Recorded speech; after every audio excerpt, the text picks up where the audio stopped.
जिले के कसडोल थाना अंतर्गत ग्राम कटगी के जोक नदी के बीचों बीच ट्रैक्टर अनियंत्रित होकर पुल के नीचे जा गिरा। हादसे में ड्राइवर गंभीर रूप से घायल हो गया था। घायल चालक हेमंत साहू को कसडोल सामुदायिक स्वास्थ्य केंद्र लाया जा रहा था, जिसकी मृत्यु रास्ते में ही हो गई। मृतक हेमंत साहू ग्राम लखमई सती का निवासी था, जो मकान बनाने गिट्टी लेकर जा रहा था।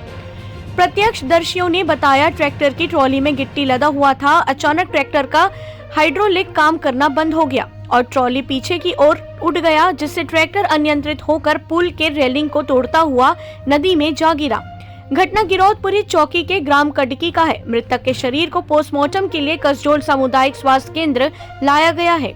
मौके में पुलिस घटनास्थल पहुंचकर मर्ग कायम कर जांच कर रही है। ट्रैक्टर कटगी तरफ से चालक चलाते हुए अमोदी जा रहा था, ट्राली में गिट्टी भर के।